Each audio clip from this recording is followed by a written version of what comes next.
the best academy. Hi everyone, welcome to Harish academy. ఈరోజు current అఫైర్స్లో భాగంగా each and every టాపిక్ని మనము డీటెయిల్గా డిస్కస్ చేసుకుందాం.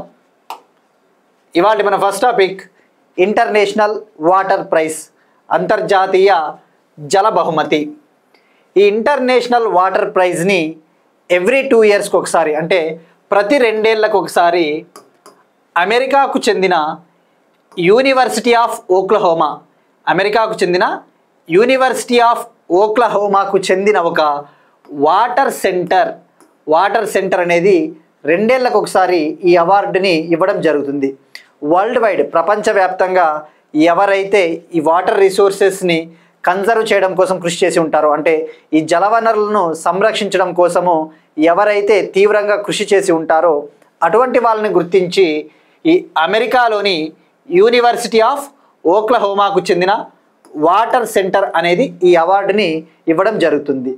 అయితే ఈ అవార్డు ఈ సంవత్సరం ఈ ఇంటర్నేషనల్ వాటర్ ప్రైజ్ 2025 అవార్డుకి ఒక ప్రాముఖ్యత ఉంది. ఎందుకంటే ఈ అవార్డు ఒక ఇండియన్ గెలుచుకున్నాడు. తొలిసారిగా for the first time an Indian won this international water prize. తొలిసారిగా ఒక భారతీయుడు ఈ ఇంటర్నేషనల్ వాటర్ ప్రైజ్ని గెలుచుకున్నాడు. సో మనకి ఎగ్జామ్ పాయింట్ ఆఫ్ వ్యూలో అతను ఎవరు, అతను ఏ ప్రాంతానికి చెందినవాడు, అతను చేసిన కృషి ఏంటో తప్పకుండా తెలుసుకోవాలి. సో ఇక్కడ గుర్తుపెట్టుకోవాల్సింది, ఫస్ట్ ఈ అవార్డుని 2 yearsకి ఒకసారి ఇస్తారన్న విషయం గుర్తుపెట్టుకోండి. 2009 నుంచి ఈ అవార్డుని ఇవ్వడం జరుగుతూ ఉంది. 2009 నుంచి. ఇక ఈ ఇయర్ అవార్డు విషయానికి వస్తే పూణేకు చెందిన ఒక సైంటిస్ట్, మహారాష్ట్రలోని పూణే ప్రాంతానికి చెందిన సైంటిస్ట్ డాక్టర్ హిమాన్షు కులకర్ణి గారు ఈ అవార్డుని గెలుచుకున్నారు. Doctor Himanshu Kulkarni won this international water prize. మరి ఆయనకు ఎందుకు ఈ అవార్డు వచ్చింది, ఆయన చేసిన కృషి ఏంటి అంటే, సెంట్రల్ గ్రౌండ్ వాటర్ బోర్డు అంటే గ్రౌండ్ వాటర్ అంటే ఈ యొక్క భూగర్భ జలాలను పరిరక్షించడం కోసము కృషి చేసే ఒక board. Central ground water board 2020లో ఈ నేషనల్ ఆక్విఫర్ మ్యాపింగ్ ప్రోగ్రామ్ అనే దాన్ని, ఆ ప్రోగ్రామ్ని తీసుకొని వచ్చింది. ఆ ప్రోగ్రామ్ని రూపొందించడంలో, ఆ ప్రోగ్రామ్ని తీసుకురావడంలో డాక్టర్ హిమాన్షు కులకర్ణి గారు చాలా కీలకమైన పాత్ర పోషించారంట. అలాగే ఆఫ్టర్ దట్ మెనీ ఇయర్స్, ఈ 2020 నుంచి 2024-25 వరకు కూడా ఈ జలవనరుల సంరక్షణ కోసం ఈయన కృషి చేశారు. సో ఇక్కడ ఆక్విఫర్ అంటే జనరల్గా మన భూగర్భంలో, మన ఎర్త్ క్రస్ట్లో చాలా రాక్స్ ఉంటాయి. ఆ రాక్స్ అంటే రాళ్ళు, అటువంటివి. ఆ రాళ్లలో, ఆ రాక్స్లో వాటర్ రిసోర్సెస్ ఉంటాయి, భూగర్భ జలాలు. ఆ భూగర్భ జలాలు ఉండే ప్రాంతాలనే యాక్విఫర్. ఆ యాక్విఫర్స్ని గుర్తించి ఐడెంటిఫై చేసి మ్యాపింగ్ చేసే ప్రోగ్రామే నేషనల్ ఆక్విఫర్ మ్యాపింగ్ ప్రోగ్రామ్. మనకి ఇక్కడ జస్ట్ ఈయన నేము, ఈ అవార్డు గురించి తెలుసుకుంటే సరిపోతుంది, బట్ ఆయన కృషి చేశాడు కాబట్టి దీని గురించి మనం తెలుసుకోవాలి. So doctor Himanshu Kulkarni, Pune. Next one, Bharat international rice conference. ఇది ఒక అంతర్జాతీయ రైస్ కాన్ఫరెన్స్ అని చెప్పవచ్చు, ఇంటర్నేషనల్ రైస్ ఈవెంట్. ఈ సంవత్సరం అక్టోబర్ 30th నుంచి అక్టోబర్ 31st వరకు న్యూఢిల్లీలోని భారత్ మండపంలో ఈ యొక్క కాన్ఫరెన్స్ని, సదస్సుని కండక్ట్ చేయబోతా ఉన్నారట, నిర్వహించబోతా ఉన్నారు. సో ఇక్కడ పేరులోనే ఉంది రైస్ అంటే, ఇది ఇండియాలో రైస్ ఇండస్ట్రీని డెవలప్ చేయడం కోసం, ముఖ్యంగా ఈ యొక్క బియ్యం ఎగుమతులు, అలానే అగ్రికల్చరల్ ఎక్స్పోర్ట్స్, ఈ వ్యవసాయ ఎగుమతుల్ని పెంచడం కోసము ఈ కాన్ఫరెన్స్ని నిర్వహించబోతా ఉన్నారు. ఈ భారత్ ఇంటర్నేషనల్ రైస్ కాన్ఫరెన్స్లో పాల్గొనడం కోసము ఫార్మర్సు, గ్లోబల్ బయ్యర్స్ అంటే అంతర్జాతీయంగా ఈ రైస్ను కొనే బయ్యర్సు, స్టేక్ హోల్డర్స్, మిగతా ఇంపార్టెంట్ స్టేక్ హోల్డర్స్ కూడా ఇందులో పాల్గొనబోతా ఉన్నట్టు కామర్స్ మినిస్టర్ పీయూష్ గోయల్ గారు ప్రకటించారు. సో ఇక్కడ గుర్తుపెట్టుకోవాల్సింది, భారత్ ఇంటర్నేషనల్ రైస్ కాన్ఫరెన్స్ ఎప్పుడు ఎక్కడ జరగబోతా ఉంది. It is the world's largest rice event, ప్రపంచంలోనే అతిపెద్ద రైస్ ఈవెంట్. మరి దీని విజన్ వచ్చేసి, దీని ముఖ్య లక్ష్యము, the main objective of this conference is to double the agricultural related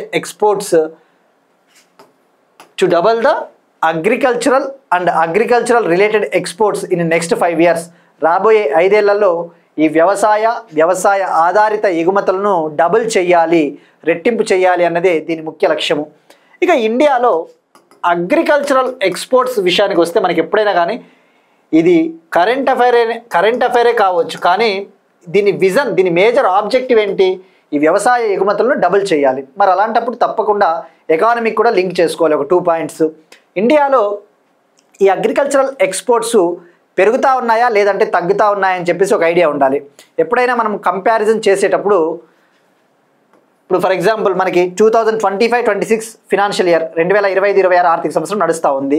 మనము తెలుసుకోవాల్సింది గత సంవత్సరంలో, ఇప్పుడు ఎగ్జామ్ ఒకవేళ September, October, November, December, next year జనవరిలో జరిగినా కూడా మనకి ఎగ్జామ్లో ఎప్పుడు కూడా గత ఫినాన్షియల్ ఇయర్కి సంబంధించిన డేటా అడుగుతాడు. ఇక 2024-25లో ఎంత ఉన్నింది అగ్రికల్చరల్ ఎక్స్పోర్ట్స్, 2023-24లో ఎంత ఉన్నింది, పెరిగాయా లేదంటే తగ్గాయా తెలుసుకోవాలి. అగ్రికల్చరల్ ఎక్స్పోర్ట్స్ 2023-24లో 48.8 బిలియన్ ఉన్నిందట. ఈ వ్యవసాయ ఎగుమతులు 2023-24 ఆర్థిక సంవత్సరంలో 48.8 బిలియన్ నుంచి 2024-25 నాటికి 51.9 బిలియన్కి చేరుకున్నాయి. అంటే ఏంటి? పెరిగినాయి. Agricultural exports are consistently rising in India అని చెప్పవచ్చు. ఇక మరి ఇందులో రైస్ ఎక్స్పోర్ట్స్, బియ్యం ఎగుమతులు తెలుసుకోవాలి. ఈ బియ్యం ఎగుమతులు కూడా పెరిగాయి. 2023-24లో 10.42 బిలియన్ ఉంటే రైస్ ఎక్స్పోర్ట్స్ 24-25లో 12.47 బిలియన్ US డాలర్స్కి పెరిగాయి రైస్ ఎక్స్పోర్ట్స్. అంటే ఆల్మోస్ట్ 20% పెరిగాయి ఆల్మోస్ట్. సో ఇది మనకి ఎక్స్పోర్ట్స్ పెరుగుతూ ఉన్నాయి, అగ్రికల్చరల్ ఎక్స్పోర్ట్స్, రైస్ ఎక్స్పోర్ట్స్ అనే విషయం గుర్తుపెట్టుకుంటే సరిపోతుంది. Next one, khadi Mahotsav 2025. Khadi Mahotsav 2025. Prime minister Modi గారు నిన్న గుజరాత్లోని భావ్నగర్లో జరిగిన సముద్రసే సమృద్ధి ఈవెంట్లో పాల్గొని అక్కడ స్వదేశీ స్లోగన్ ఇవ్వడం జరిగింది. అంటే ఇండియాలోనే ఏవైనా తయారు చేయాలి, చిప్స్ అయినా, షిప్స్ అయినా, సెమీకండక్టర్ చిప్పులైనా లేదంటే ఓడలైనా ఇండియాలోనే తయారు చేయాలి, అందరినీ ఇండియాలో తయారు చేసిన ప్రోడక్ట్స్నే కొనాలి అని చెప్పేసి ప్రజలందరికీ కూడా సందేశం ఇవ్వడం జరిగింది. సో ఈ కాంటెక్స్ట్లో ఖాదీ మహోత్సవ్ గురించి మనం తెలుసుకోవాలి. ఖాదీ మహోత్సవ్, ఖాదీ అంటేనే ఇది మన స్వతంత్ర ఉద్యమ సమయంలో during hour independence the term became very much popular. ఈ స్వాతంత్ర ఉద్యమ కాలంలో ఖాదీ అనేది చాలా పాపులర్. దానికి ప్రధాన కారణము మహాత్మా గాంధీ గారు. ఇక అసలు ఇది దేనికి సూచిస్తుంది? ఖాదీ అంటే మన స్వదేశీ ఉద్యమం ఉంది కదా, భారతదేశంలో స్వదేశీ ఉద్యమము ప్రారంభమైంది ఆగస్ట్ 7th, 1905. ఆగస్ట్ 7th, 1905లో ఈ స్వదేశీ ఉద్యమం మొదలైంది. ఈ స్వదేశీ ఉద్యమంలో ముఖ్య ఉద్దేశం ఏంటి అంటే, ఇవి మనం స్వదేశీయంగా తయారు చేసిన ప్రోడక్ట్స్నే యూజ్ చేయాలి. We must use indigenous products. అవి బట్టలైనా కావచ్చు లేదంటే ఏవైనా వస్తువులైనా. ఇక ఫారిన్ క్లాత్ని వాటిని బహిష్కరించాలి. We must abandon foreign cloth, ఫారిన్కి సంబంధించిన గూడ్స్ అని చెప్పేసి. మరి ఇప్పుడు ఈ ఖాదీ మహోత్సవ్ 2025 ముఖ్య ఉద్దేశం కూడా అదే. ప్రజలందరూ కూడా స్వదేశీలో భాగంగా స్వదేశీ గూడ్సే కొనాలి అని చెప్పేసి khadi and village industries commission, KVIC, khadi and village industries commission ఒక సెలబ్రేషన్ని స్టార్ట్ చేసింది దేశవ్యాప్తంగా, కంట్రీ వైడ్. ఖాదీ మహోత్సవ్ ఇది ఆజాదీ కా అమృత్ మహోత్సవ్లో భాగంగా దీన్ని లాంచ్ చేయడం జరిగింది. ఆజాదీ కా అమృత్ మహోత్సవ్ అంటే మనకి ఇండిపెండెన్స్ వచ్చి ఈ 2025 ఆగస్ట్ 15 నాటికి ఇండియాకి ఇండిపెండెన్స్ వచ్చి 75 ఇయర్స్ కంప్లీట్ అయిన సందర్భంగా ఆజాదీ కా అమృత్ మహోత్సవ్ సెలబ్రేషన్స్ జరుపుకుంటా ఉన్నాం. మరి ఇప్పుడు ఈ ఆజాదీ కా అమృత్ మహోత్సవ్ కాన్సెప్ట్లో భాగంగా ఖాదీ మహోత్సవ్ 2025ని KVIC లాంచ్ చేసింది. థీమ్ వచ్చేసి హర్ ఘర్ స్వదేశీ అంటే ప్రతి ఇంట్లోనూ స్వదేశీ వస్తువులే యూజ్ చేయాలి అన్న థీము. ఇక మనం ఇటీవల డిస్కస్ చేసుకున్నాం, ప్రైమ్ మినిస్టర్ మోడీ గారి బర్త్డే సందర్భంగా రూలింగ్ BJP పార్టీ సేవా పర్వ్ని లాంచ్ చేసింది. సేవా పక్వాడా లేదా దీన్నే సేవా పర్వ్ అంటారు. ఇది 17th సెప్టెంబర్ నుంచి అక్టోబర్ 2 వరకు, గాంధీ జయంతి వరకు కొనసాగుతుంది. Almost 2 weeks. ఈ సేవా పర్వ్ ముఖ్య ఉద్దేశం ఏంటి? The major vision of Seva Parv is to promote cleanliness and to promote swadeshi and to promote service among the people. ఈ సేవా పర్వ్ యొక్క ముఖ్య ఉద్దేశము ప్రజలందరిలో సేవా గుణాన్ని పెంపొందించాలి, అలానే ప్రజలందరూ స్వదేశీ వస్తువులను వాడేలా చేయాలి, అలానే స్వచ్ఛతను పెంపొందించాలి అన్నదే ముఖ్య ఉద్దేశము. ఇప్పుడు ఈ సేవా పర్వ్ 17 సెప్టెంబర్ నుంచి అక్టోబర్ 2 ఈ ఖాదీ మహోత్సవ్ కూడా ఇందులో భాగమని చెప్పవచ్చు.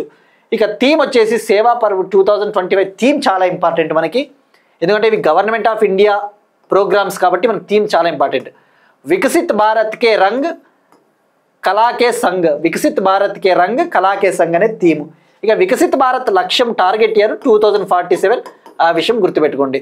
ఎందుకంటే 2047 నాటికి ఇండియాకి ఇండిపెండెన్స్ వచ్చి 100 ఇయర్స్ పూర్తవుతున్న సందర్భంగా ఈ వికసిత్ భారత్ లక్ష్యాన్ని మనము నిర్దేశించుకున్నాం.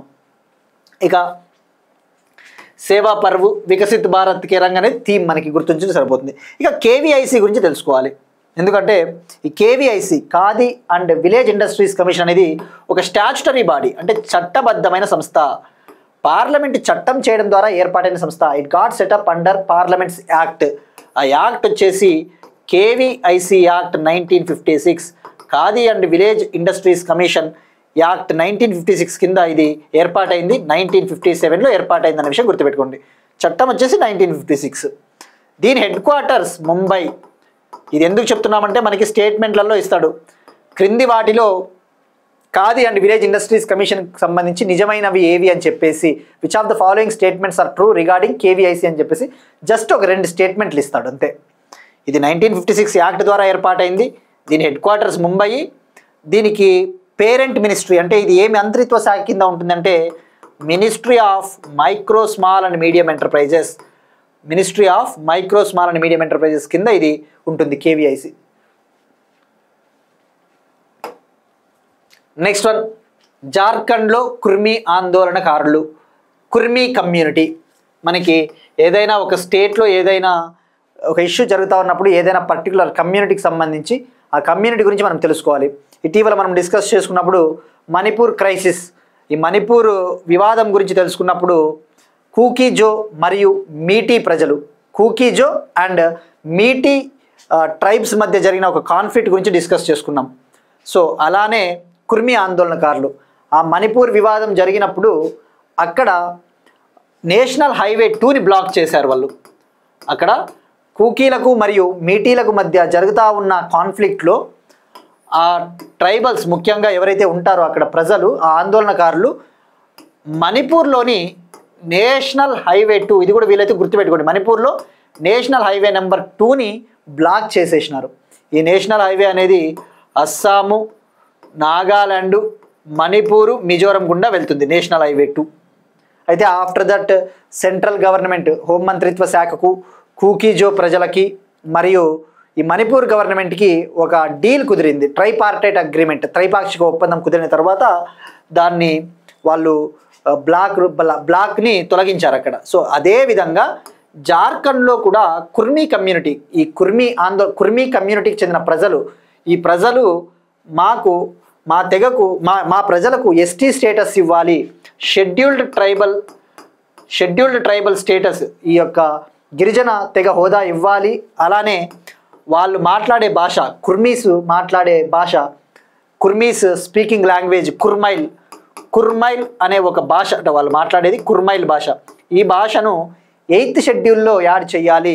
ఇండియన్ కాన్స్టిట్యూషన్లో 8th షెడ్యూల్ ఉంది కదా, 8th షెడ్యూల్లో ఎన్ని లాంగ్వేజెస్ ఉంటాయి? 22 లాంగ్వేజెస్ ఉంటాయి. ఒరిజినల్గా అయితే 14 ఉండేవి, తర్వాత యాడ్ చేశారు. ఈ 22 లాంగ్వేజెస్ని అధికారిక భాషలు ముఖ్యంగా రికగ్నైజ్ చేసింది కాన్స్టిట్యూషన్, గుర్తించిన భాషలు ఇవి. ఈ 8th షెడ్యూల్లో కుర్మైల్ లాంగ్వేజ్ని కూడా జాయిన్ చెయ్యాలి అని చెప్పేసి, అలానే ఎస్టీ హోదా కావాలి అని చెప్పేసి అక్కడ ఈ కుర్మీస్ ప్రొటెస్ట్ చేస్తూ ఉన్నారు. They are demanding these issues.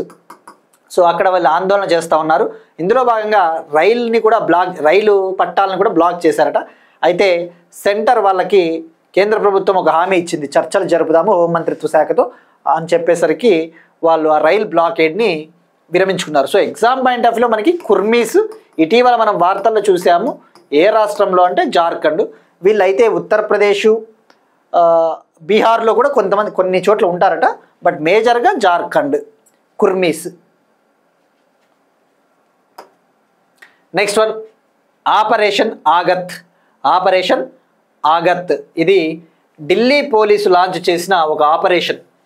ముఖ్యంగా ఈ యొక్క ఎవరైతే ఆర్గనైజ్డ్ క్రైమ్స్లో ఇన్వాల్వ్ అవుతూ ఉంటారో, అంటే ఈ యొక్క నేరాలు, ఈ క్రిమినల్ నేరాలలో ఎవరైతే పాలు పంచుకుంటూ ఉంటారో, అంటే for example illicit liquor sales, ఈ యొక్క అక్రమంగా లిక్కర్ను అమ్ముతూ ఉంటారు కదా, అందులో ఇరుక్కున్న క్రిమినల్స్ కావచ్చు, గ్యాంబ్లింగు, ఎవరైతే ఆయుధాలను కలిగి ఉంటారో, ముఖ్యంగా అన్లైసెన్స్డ్ గన్స్, లైసెన్స్ లేని గన్స్ను ఎవరైతే కలిగి ఉంటారో, అలానే ఈ డ్రగ్స్ కేసులలో చిక్కుకున్న వాళ్ళు, ఇటువంటి వాళ్ళపైన యాక్షన్స్ తీసుకోవడం కోసం ఢిల్లీ పోలీసు ఆపరేషన్ ఆగత్ అనే దాన్ని లాంచ్ చేసింది. Delhi police launched this operation Aaghat to crack down on the criminals who are involved in illicit liquor sales, gambling activities, possession of illegal arms and trading of opium drugs. ఇవన్నీ కూడా notorious criminals పైన చర్యలు తీసుకోవడం కోసం launch చేసింది. ఎందుకంటే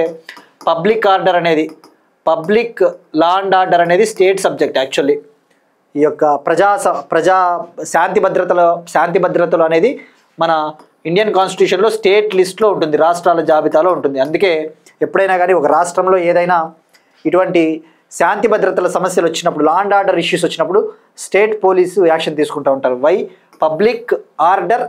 public and law and order అనేది state లిస్ట్లో ఉంటుంది. Next one, again state specific current affairs. Chhattisgarh government smart farming ప్రోగ్రాంలో భాగంగా రైతులకి ₹1కే ఒక వెజిటబుల్ ప్లాంట్ని అందించాలని చెప్పేసి ఒక నిర్ణయం తీసుకునింది.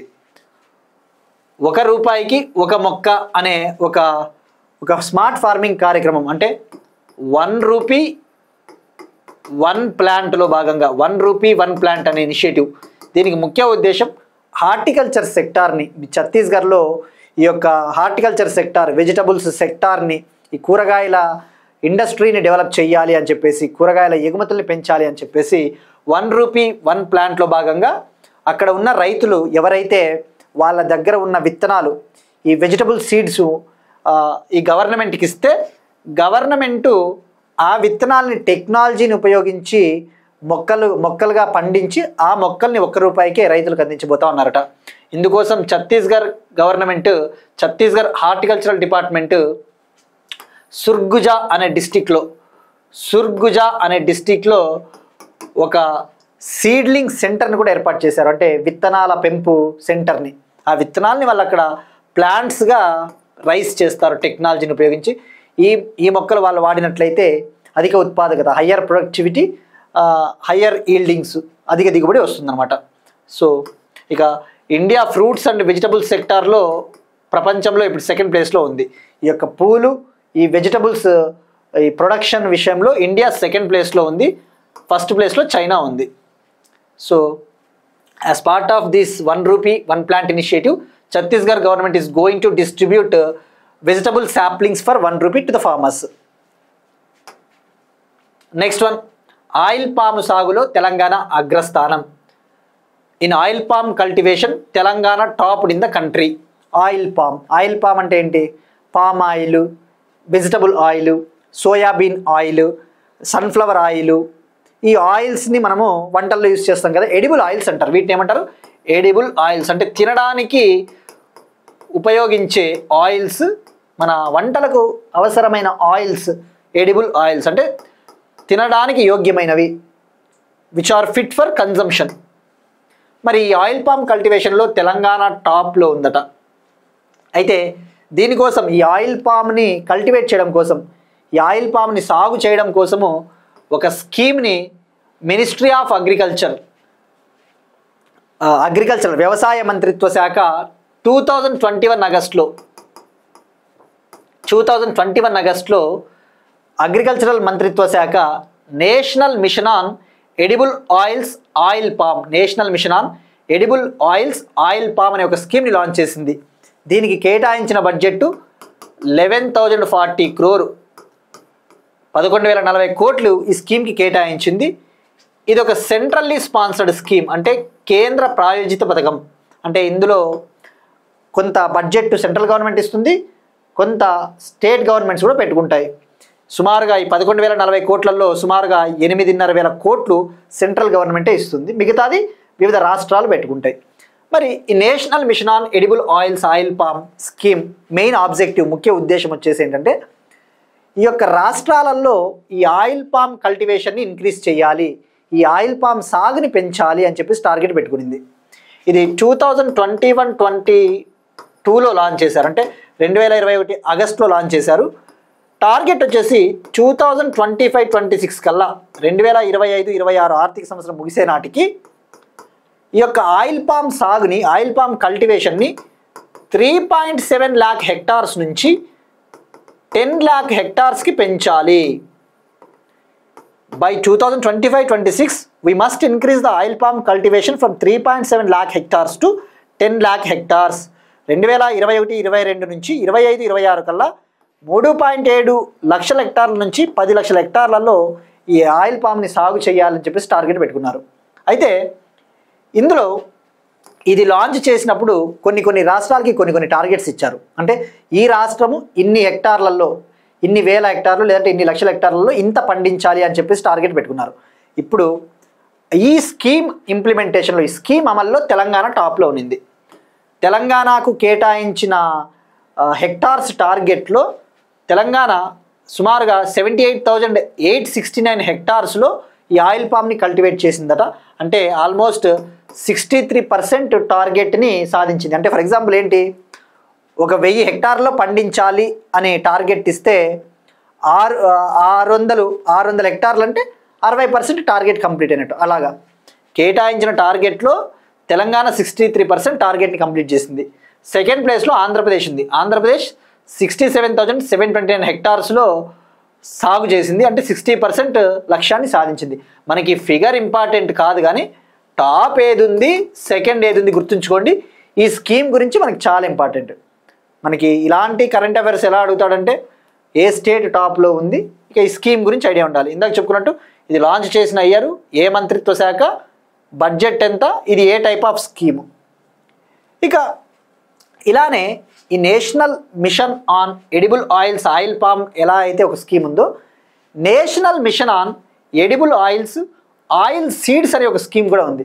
ఇక్కడ ఆయిల్ పామ్ ఈ ప్రోగ్రామ్ ముఖ్య ఉద్దేశం ఏంటి, ఈ ఆయిల్ పామ్ కల్టివేషన్ని పెంచాలి, ఈ యొక్క సాగు విస్తీర్ణాన్ని పెంచాలి, టు ఎక్స్పాండ్ ద కల్టివేషన్ అనేది ఈ స్కీమ్ ముఖ్య ఉద్దేశం. అయితే అలానే national mission on edible oils oil seeds అనే ప్రోగ్రామ్ కూడా ఉంది. దీని ముఖ్య ఉద్దేశం ఆయిల్ సీడ్స్ అంటే ఏమొస్తాయి, సోయాబీన్ విత్తనాలు, ఆయిల్ సీడ్స్ అంటే ఆయిల్ విత్తనాలు, సోయాబీన్ విత్తనాలు, సన్ఫ్లవర్ విత్తనాలు, మస్టర్డ్ సీడ్స్ అంటే ఆవాలు అంటారు కదా, ఆవాలు. ఈ యొక్క సీడ్స్ని ఎక్కువగా ఉత్పత్తి చేయాలి, టు ప్రొడ్యూస్ మోర్ సీడ్స్, అదేమో విస్తీర్ణాన్ని పెంచాలి. ఇక్కడ కల్టివేషన్ ఎక్కువ ఉండాలి, ఆయిల్ సీడ్స్ని ఎక్కువగా పండించాలి అన్నది ఈ స్కీమ్ ముఖ్య ఉద్దేశం. మరి national mission on edible oils oil seeds ప్రోగ్రామ్ని క్యాబినెట్, యూనియన్ క్యాబినెట్ 2024-25లో ఆమోదం తెలిపింది. 2024-25లో అప్రూవల్ ఇచ్చింది. మరి ఈ 2024-25 నుంచి 2030-31 వరకు దీని వ్యాలిడిటీ, అంటే 7 years, 2024-25 to 30-31. దీనికి కేటాయించిన బడ్జెట్ 10,103 crore, 10,103 crore. ఇది కూడా అగ్రికల్చరల్ మంత్రిత్వ శాఖ, మినిస్ట్రీ ఆఫ్ అగ్రికల్చర్, ఆ విషయం గుర్తుపెట్టుకోండి. ఇక మరి ఈ స్కీమ్ ముఖ్య ఉద్దేశం వచ్చేసి 2030-31 కల్లా 69.7 మిలియన్ టన్నుల ఆయిల్ సీడ్స్ని ఉత్పత్తి చేయాలి, 69.7 మిలియన్ టన్స్ సీడ్స్ ప్రొడ్యూస్ చేయాలి. దీనికోసం సాతి పోర్టల్ అనే దాన్ని కూడా లాంచ్ చేసింది. సాతి పోర్టల్ దేనికి సంబంధించినది, మనకి డైరెక్ట్గా అడుగుతాడు ఎగ్జామ్లో. సాతి పోర్టల్ అనేది ఈ యొక్క ఆయిల్ సీడ్స్, రైతులకి నాణ్యత గల ఈ ఆయిల్ సీడ్స్ని, నాణ్యత గల ఆయిల్ విత్తనాలని అందించాలి, దానికోసమే ఒక పోర్టల్ ఇది. సో ఇవి ఎందుకు మనం కంపారిజన్ చేసుకోవాలంటే, national mission on edible oils oil palm అయితే 21-22, ఈ స్కీమ్ కూడా మనకి చాలా ఇంపార్టెంట్. ఎందుకంటే మనం ఒకేసారి చదివి పెట్టుకున్నామంటే మనకి భవిష్యత్తులో మనం రెఫర్ చేసుకోవడం కూడా ఈజీగా ఉంటుంది. ఇప్పుడు ఒక క్వశ్చన్ చూద్దాం. ఇది ఇటీవల మనం డిస్కస్ చేసిన పిఎం మిత్ర పార్క్ సంబంధించి. పిఎం మిత్ర స్కీమ్ కింద ఎన్ని టెక్స్టైల్ పార్క్స్ను అభివృద్ధి చేస్తూ ఉన్నారు? మినిస్ట్రీ ఆఫ్ టెక్స్టైల్ మంత్రిత్వ శాఖ పిఎం మిత్ర స్కీమ్ని తీసుకొని వచ్చింది. ఇందులో భాగంగా ఎన్ని టెక్స్టైల్ పార్క్స్ని అభివృద్ధి చేస్తూ ఉన్నారు, అందులో బ్రౌన్ ఫీల్డ్ పార్క్స్ ఎన్ని, గ్రీన్ ఫీల్డ్ పార్క్స్ ఎన్ని, మరి తెలంగాణ నుంచి ఏది ఉంది, ఏ పార్క్ ఉంది, అది బ్రౌన్ ఫీల్డా లేకపోతే గ్రీన్ ఫీల్డా ట్రై చేయండి.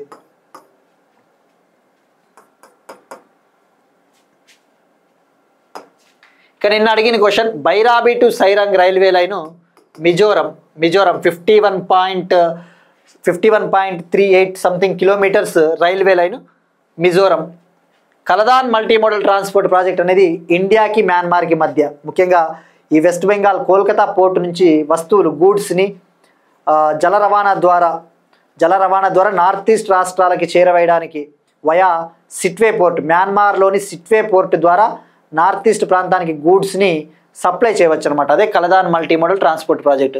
సిలిగురి కారిడార్ వెస్ట్ బెంగాల్, ఈ సిలిగురి కారిడార్ ద్వారా గూడ్స్ని పంపించాలి అంటే చాలా ఎక్కువ కిలోమీటర్లు ప్రయాణించాల్సి ఉంటుంది. కాబట్టి ఈ సిలిగురి కారిడార్ పైన ఈ ట్రాన్స్పోర్ట్ భారాన్ని తగ్గించడం కోసం, to reduce the transport burden on Siliguri corridor, the government of India and Myanmar is going to implement Kaladan multi modal transport project.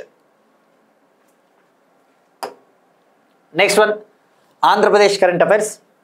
Andhra Pradesh రాష్ట్ర పట్టు పరిశ్రమ శాఖకు ఉత్తమ అవార్డు లభించింది. Best state award for sericulture granted to Andhra Pradesh. Sericulture అంటే పట్టు పరిశ్రమ కదా, ఈ యొక్క పట్టు పురుగులు, ఈ సిల్క్ ఇండస్ట్రీ. ఈ సెరికల్చర్లో భాగంగా సిల్క్ ఇండస్ట్రీని ఆంధ్రప్రదేశ్ గవర్నమెంట్ బాగా అభివృద్ధి పథంలో దూసుకుపోతా ఉంది అని చెప్పేసి ఈ యొక్క సెంట్రల్ సిల్క్ బోర్డు ఈ అవార్డుని ఇవ్వడం జరిగింది. ఆంధ్రప్రదేశ్ రాష్ట్ర పట్టు పరిశ్రమకు ఉత్తమ అవార్డు, బెస్ట్ స్టేట్ అవార్డు. ఈ సెలబ్రేషన్స్, ఈవెంట్ బెంగళూరులో జరిగిందట. ఈ బెంగళూరులో జరిగిన 76th central silk board foundation day సెలబ్రేషన్స్లో భాగంగా ఏపీ గవర్నమెంట్కి అవార్డు లభించింది.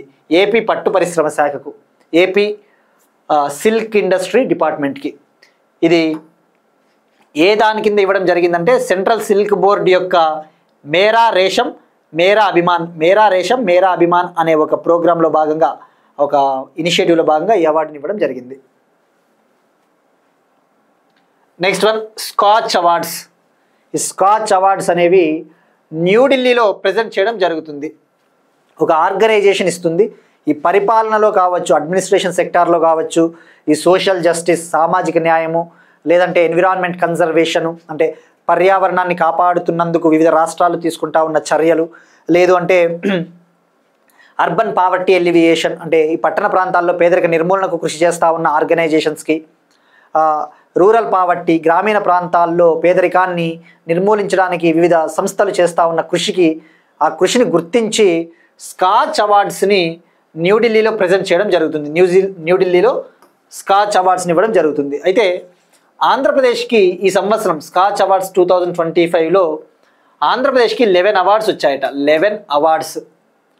అందులో 9 platinum scotch awards, 9 scotch platinum awards, 1 gold award, ఇంకొక అవార్డు ఏపీఎస్ఆర్టీసీకి వచ్చింది. మనకి ఎగ్జామ్ పాయింట్ ఆఫ్ వ్యూలో తెలుసుకోవాల్సింది, ఈ స్కాచ్ గోల్డ్ అవార్డు ఏ డిపార్ట్మెంట్కి వచ్చింది ఆంధ్రప్రదేశ్లో? ఆంధ్రప్రదేశ్ బీసీ వెల్ఫేర్ డిపార్ట్మెంట్, ఈ బ్యాక్వర్డ్ కాస్ట్ వెల్ఫేర్ డిపార్ట్మెంట్, ఆ డిపార్ట్మెంట్కి స్కాచ్ గోల్డ్ అవార్డు వచ్చింది. దీనికి ప్రధాన కారణము Andhra Pradesh BC welfare department BC నిరుద్యోగ యువతకు ఉచిత శిక్షణ అందించినందుకు ఈ అవార్డు వచ్చిందట. They provided free coaching to the backward cost unemployed youth. So ఇది సామాజిక న్యాయ భద్రతా విభాగంలో ఈ గోల్డెన్ పురస్కారం లభించింది under category of social justice. ఇక మరో 9 ప్లాటినం అవార్డులు. ఇక ప్లాటినం అవార్డ్స్ విషయానికి వస్తే మెప్మాకు లభించింది. మెప్మా అంటే mission for elimination of poverty in municipal areas. Mission for elimination of poverty in municipal areas. ఈ మున్సిపల్ ప్రాంతాల్లో, పట్టణ ప్రాంతాల్లో పేదరిక నిర్మూలనకు కృషి చేస్తూ ఉన్న సంస్థ ఈ మెప్మా. ముఖ్యంగా ఈ పట్టణ ప్రాంతాల్లో ఇల్లు లేని వారికి ఇల్లు కల్పిస్తూ ఉందట, నివాసం అనే ఒక ప్రోగ్రాం కింద. సో అటువంటి ఎఫర్ట్స్కి గాను మెప్మాకు 9 ప్లాటినం స్కాచ్ అవార్డులు. ఇక ఏపీఎస్ఆర్టీసీకి, ఆంధ్రప్రదేశ్ స్టేట్ రోడ్ ట్రాన్స్పోర్ట్ కార్పొరేషన్కి డిజిటల్ టికెటింగ్ సర్వీస్లో, ఈ డిజిటల్ టికెట్ సేవల విభాగంలో ఒక అవార్డు లభించింది. సో ఓవరాల్గా గుర్తుపెట్టుకోండి 11 అవార్డ్స్. Next one GST 2.0. మనం ప్రీవియస్ క్లాస్లో డిస్కస్ చేసుకున్నాం. ప్రైమ్ మినిస్టర్ మోడీ గారు ఇండిపెండెన్స్ డే సందర్భంగా ఇక ఈ సంవత్సరం సెప్టెంబర్ 22 నుంచి నెక్స్ట్ జనరేషన్ జిఎస్టీ రీఫార్మ్స్ని తీసుకొని రాబోతా ఉన్నామని చెప్పారు. ఇక ప్రైమ్ మినిస్టర్ మోడీ గారు చెప్పిన తర్వాత సెప్టెంబర్ 3 జరిగిన 56th జిఎస్టీ కౌన్సిల్ మీటింగ్లో అప్రూవల్ కూడా తీసుకురావడం జరిగింది, అప్రూవల్ ఇవ్వడం జరిగింది. మోడీ గారు ఏం చెప్పారు? ఆ నెక్స్ట్ జనరేషన్ జిఎస్టీ రిఫార్మ్స్లో భాగంగా జిఎస్టీలో కొన్ని స్లాబ్స్ని తొలగిస్తూ ఉన్నామని చెప్పేసి దానికి 56వ జిఎస్టీ కౌన్సిల్ ఆమోదం తెలిపింది. మరి ఇవాల్టి నుంచి ఆ కొత్త జిఎస్టీ 2.0 అమల్లోకి వచ్చింది. మనకి ఎగ్జామ్ పాయింట్ ఆఫ్ వ్యూ తెలుసుకోవాల్సింది ఏ ప్రోడక్ట్స్కి ట్యాక్స్ తగ్గిందో తప్పకుండా తెలుసుకోవాలి. ఎందుకంటే ఎగ్జామ్స్లో వాడు ఎలా అడుగుతున్నా అంటే క్రింది వాటిలో 5% స్లాబ్లో ఉన్న గూడ్స్ ఏవి అంటాడు.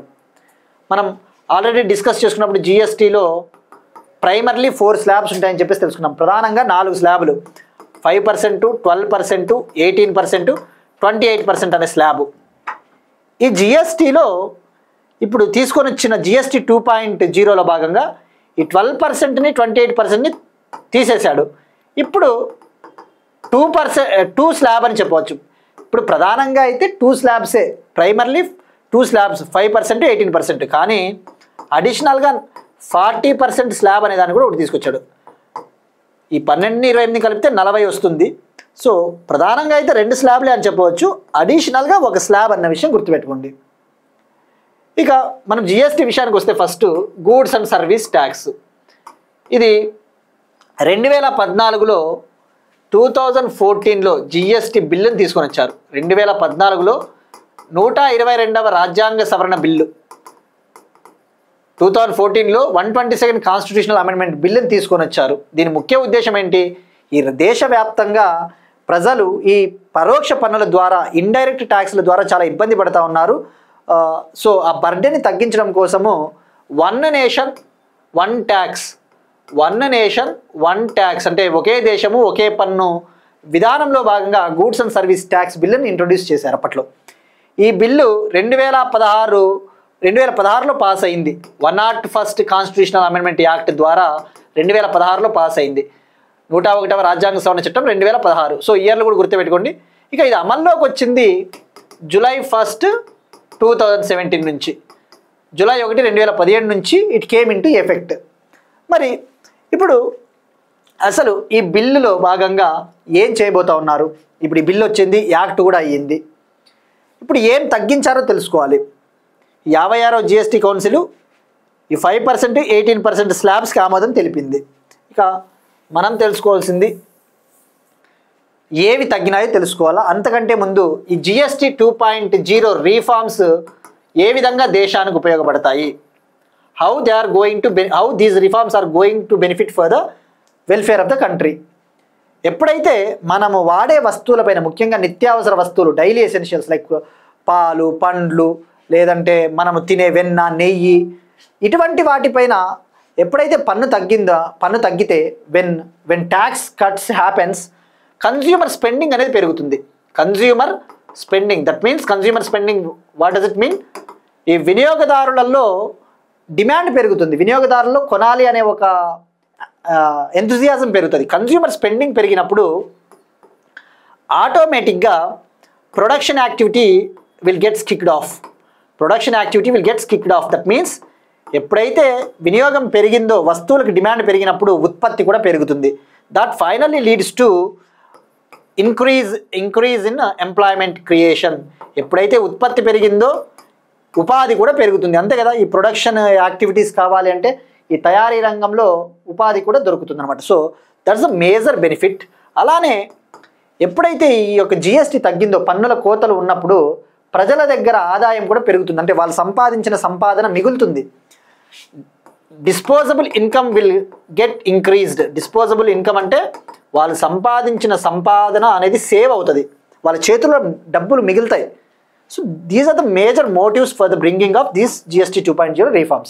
Okay, next, now we need to know which articles comes into which slab. ఏ ఆర్టికల్స్ ఏ స్లాబ్లోకి వస్తాయి మనం తెలుసుకోవాలి. ఇవి ఎగ్జామ్ పాయింట్ ఆఫ్ వ్యూ తప్పకుండా ఇంపార్టెంట్. మీరు ఇక్కడ చూస్తే డైలీ ఎసెన్షియల్స్ అన్నాడు, అంటే నిత్యావసరాలు. ఉదాహరణకు నిత్యావసరాలన్నీ కూడా 5% స్లాబ్లోకి తీసుకుని వచ్చాడు. గుర్తుపెట్టుకోండి, డైలీ ఎసెన్షియల్స్ అంటేనే మనకు గుర్తురావాల్సింది 5% స్లాబ్. నిత్యావసరాలు ఏమొస్తాయి? Hair oil, shampoo, tooth paste, tooth brush, shaving cream, butter, ghee, cheese, mixtures, utensils, ముఖ్యంగా పిల్లలకి వాడే నాప్కిన్స్, క్లినికల్ డైపర్స్, ఇవన్నీ కూడా నిత్యావసరాలు. సో నిత్యావసరాలు 5% అనేది నోట్ చేసుకోండి.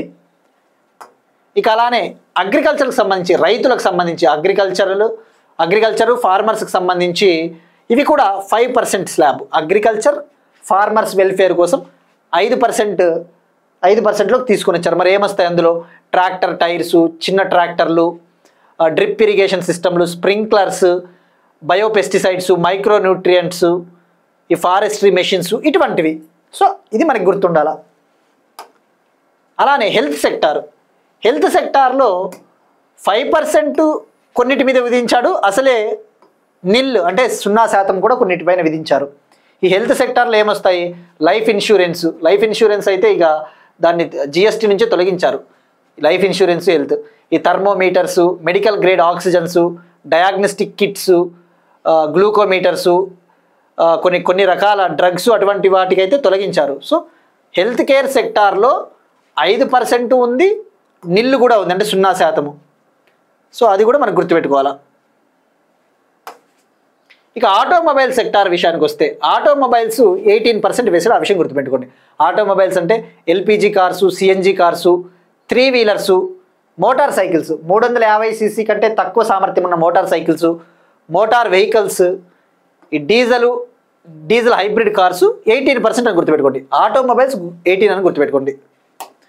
ఇక ఎడ్యుకేషన్ అయితే ఇంకా నిల్, 0%. ఎడ్యుకేషన్ పైన GST లేదట. ఈ ఎడ్యుకేషన్ సెక్టార్ సంబంధించి ఏమొస్తాయి? మ్యాప్స్, పిల్లలు ఉపయోగించే వరల్డ్ మ్యాప్స్, ప్రపంచ మ్యాప్లు, చార్ట్స్, గ్లోబ్స్ కొంటుంటారు కదా, బొమ్మలు, పెన్సిల్స్, షార్ప్నర్సు, నోట్బుక్స్, ఎరేజర్సు, ఇవన్నీ కూడా నిల్. సో ఎడ్యుకేషన్ 0% అని గుర్తుపెట్టుకోండి. నెక్స్ట్ వన్ ఎలక్ట్రానిక్ అప్లయన్సెస్, అంటే ఎలక్ట్రానిక్ వస్తువులపైన 18% వేశాడు. ఎలక్ట్రానిక్ వస్తువులపైన ఎంత వేశాడు? 18. ఎలక్ట్రానిక్ వస్తువులు అంటే ఏసీలు, టెలివిజన్సు, మానిటర్సు, ప్రొజెక్టర్సు, డిష్ వాషింగ్ మెషిన్స్, అటువంటివి. ఇక మరి పెంచినవి ఏమున్నాయి? ఇప్పటివరకు మనం తగ్గించినవి తెలుసుకున్నాము. ఈ 5%, 12%, 18%, 28% ఉండే కదా ఒకప్పుడు. ఈ 12%ని తొలగించినారు కదా. ఈ 12%లో గతంలో ఉన్న గూడ్స్లో 99% 5%లోకి వచ్చినాయి. ఆ విషయం గుర్తుపెట్టుకోండి. మరి ఇప్పుడు ఏవి పెంచారో కూడా మనకు ఐడియా ఉండాలి. మైనింగ్ పైన పెంచాడు, 18కి పెంచాడు.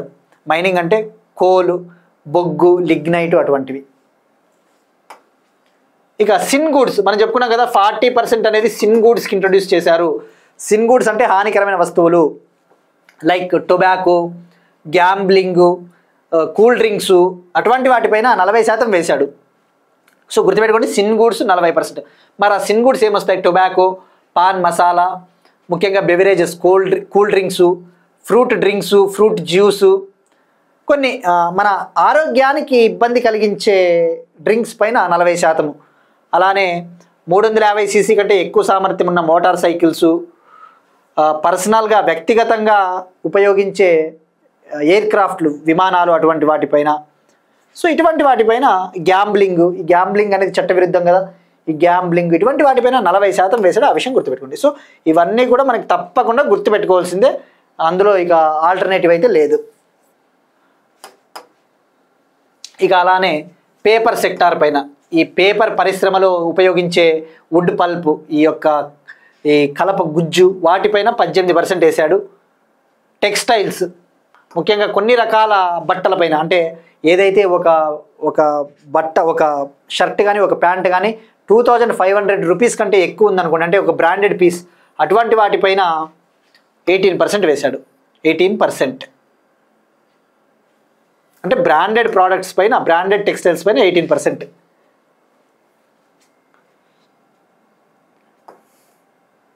నెక్స్ట్ వన్ ఇంటర్నేషనల్ రిలేషన్స్ సంబంధించి H1B వీసా రుసుములను $1,00,000 పెంచిన అమెరికా.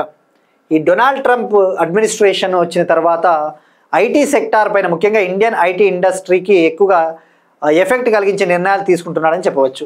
ఈ H1B వీసాలు అంటే ఈ వర్క్ వీసాలు, ఈ H1B వీసాస్ కంపెనీస్లో, అమెరికాలో ఉన్న కంపెనీస్లో ఇండియన్స్ కావచ్చు ఎవరైనా పని చేయాలి అంటే H1B వీసాలను పొందాల్సి ఉంటుంది. H1B వీసాలు, ఇప్పుడు ఆ H1B వీసాలు పొందాలి అంటే వాళ్ళు $1,00,000 రుసుముగా కట్టాలి, ఫీగా పే చేస్తేనే ఆ H1B వీసా ఇస్తామని చెప్పేసి డొనాల్డ్ ట్రంప్ ప్రకటించడం జరిగింది. సో అయితే ఇది వన్ టైం పేమెంట్గా ప్రకటించాడు. గతంలో ఫస్ట్ ఏమన్నారంటే ఎవ్రీ ఇయర్ కట్టాల్సి ఉంటుంది అన్నారు, కానీ ఇప్పుడు అలా కాదు. ఏ కంపెనీలు అయితే ఏ ఎంప్లాయీస్కి H1B వీసాలు అందించాలి అనుకుంటుందో ఆ కంపెనీ ఒకసారి వన్ టైం పేమెంట్గా $1,00,000 పే చేయాల్సి ఉంటుందని చెప్పేసి అమెరికా ప్రకటించింది. నెక్స్ట్ వన్, బాగరం వైమానిక స్థావరాన్ని తిరిగి స్వాధీనం చేసుకోవాలని అమెరికా అధ్యక్షుడు డొనాల్డ్ ట్రంప్ అల్టిమేటం జారీ. బాగ్రమ్ ఎయిర్ బేస్, ఇది బాగ్రమ్ ఎయిర్ బేస్ అనేది ఆఫ్ఘనిస్తాన్లో ఉన్న ఒక ఎయిర్ బేస్, అంటే ఒక మిలిటరీ బేస్ అని చెప్పవచ్చు, సైనిక స్థావరము. అమెరికా ఆఫ్ఘనిస్తాన్లో ఒకప్పుడు ట్రూప్స్ని మెయింటైన్ చేసేది, భద్రతా దళాలను. అయితే డొనాల్డ్ ట్రంప్ అడ్మినిస్ట్రేషన్ వచ్చిన తర్వాత 2021లో ఆఫ్ఘనిస్తాన్ నుంచి ఆ భద్రతా దళాలను వెనక్కి తీసుకునింది. They withdrew their military forces from Afghanistan 2021. ఎప్పుడైతే 2021లో ఈ భద్రతా దళాలను ఉపసంహరించుకున్న తర్వాత తాలిబాన్ ప్రభుత్వం వచ్చింది ఆఫ్ఘనిస్తాన్లో, తాలిబాన్ గవర్నమెంట్. ఆ భద్రతా దళాలను వెనక్కి తీసుకునేటప్పుడు అమెరికా ఆ బాగ్రమ్ అనే ఎయిర్ బేస్ని, బాగ్రమ్ అనే వైమానిక స్థావరాన్ని, మిలిటరీ బేస్ని తాలిబన్స్కి అప్పగించేసింది. అయితే ఇప్పుడు మళ్ళీ మేము తీసుకోవాలనుకుంటున్నాము, we want to reclaim it అని చెప్పేసి ట్రంప్ అడ్మినిస్ట్రేషన్ అల్టిమేటం జారీ చేస్తే తాలిబాన్ దాన్ని తిరస్కరించింది. Taliban rejected it.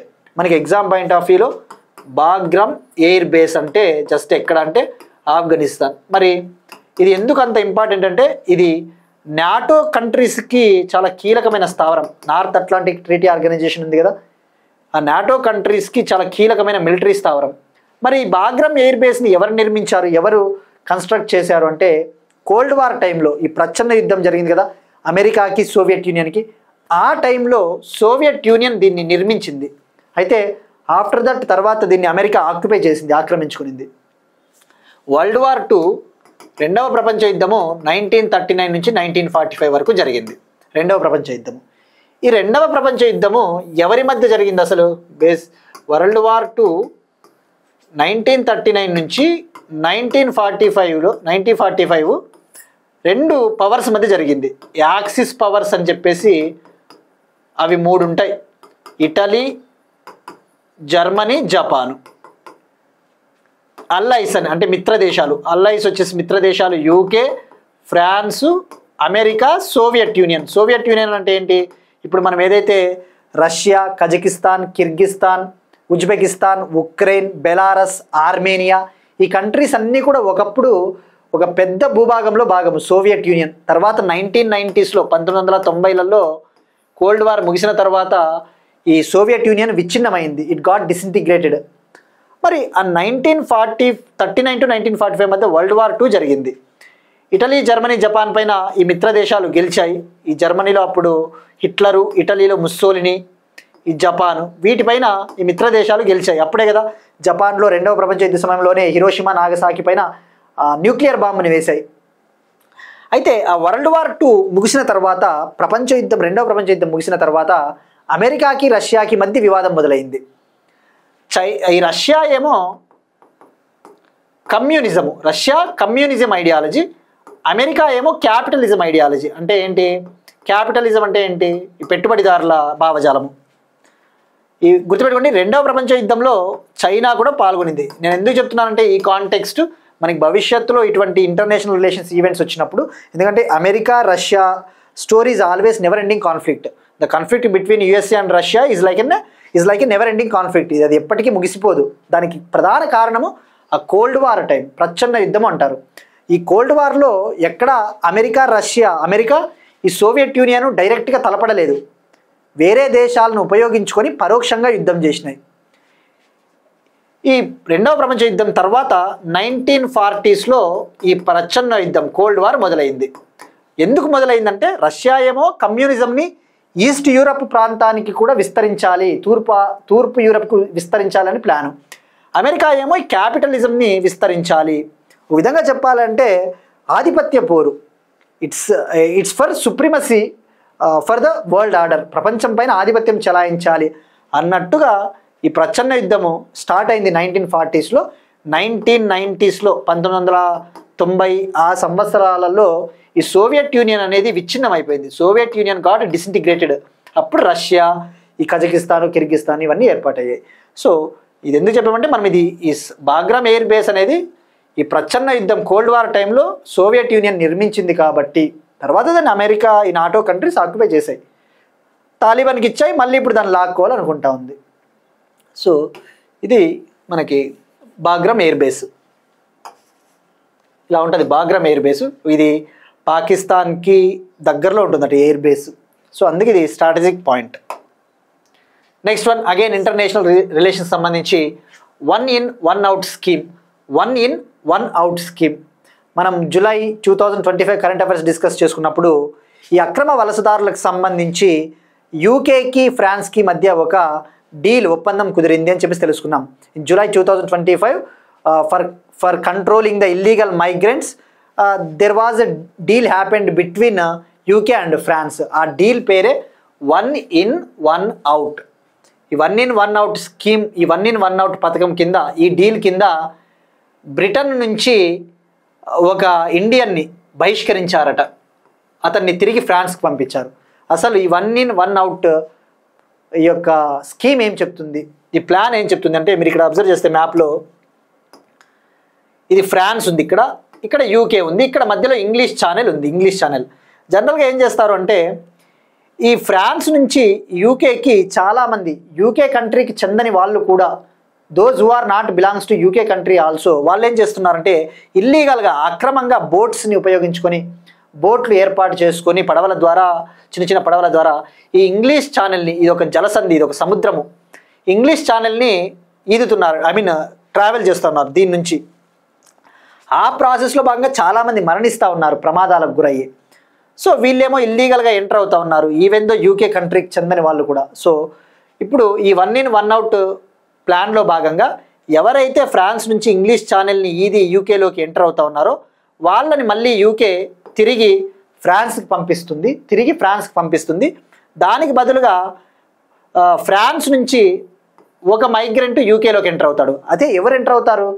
ఈ ఫ్రాన్స్లో ఎవరైతే యూకే కంట్రీకి చెందిన మైగ్రెంట్స్ ఉంటారో, గతంలో ఎవరైతే యూకేలోకి అక్రమంగా ఎంటర్ అవ్వడానికి ప్రయత్నించి ఉండరో అటువంటి వాళ్ళని ఒకరిని యూకే తీసుకుంటుంది.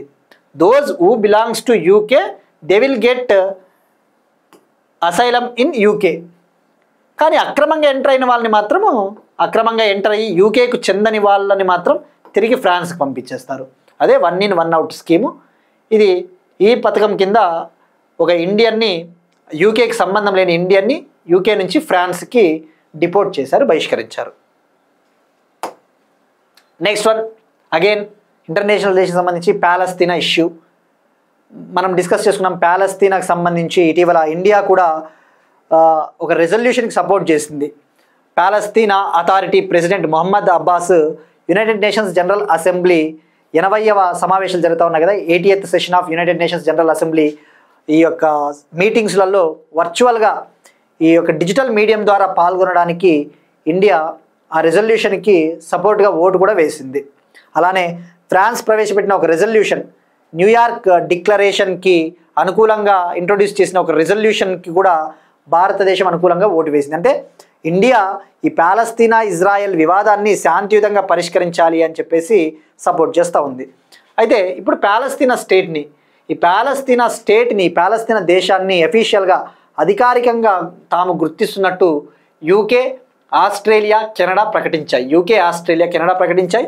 ఇదే బాటలో పోర్చుగల్ కంట్రీ కూడా మేము కూడా ప్యాలెస్తీనాని అధికారికంగా గుర్తిస్తున్నామని చెప్పేసి ప్రకటించడం జరిగింది. సో మరి ఇక్కడ యూకే కెనడా అనేవి G7లో భాగం, G7 కంట్రీస్లో భాగం.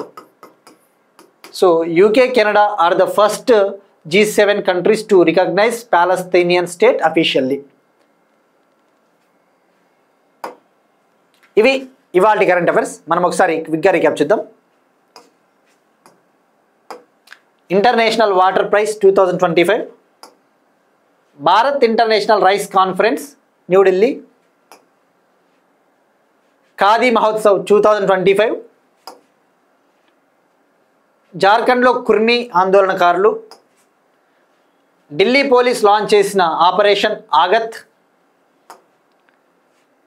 ₹1 ఒక మొక్క, సుర్గుజా జిల్లాలో ఛత్తీస్గఢ్ ప్రభుత్వ స్మార్ట్ ఫార్మింగ్ కార్యక్రమం, ఆయిల్ పామ్ సాగులో తెలంగాణ అగ్రస్థానం, national mission on edible oils oil seeds, Andhra Pradesh రాష్ట్ర పట్టు పరిశ్రమ శాఖకు బెస్ట్ స్టేట్ అవార్డు, ఆంధ్రప్రదేశ్కు 11 స్కాచ్ అవార్డ్స్, నేటి నుంచి దేశవ్యాప్తంగా GST 2.0 అమలు,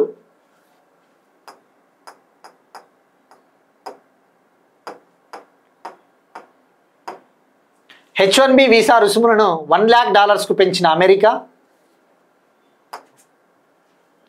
బాగ్రమ్ air base Afghanistan, 1 in 1 out plan Britain France,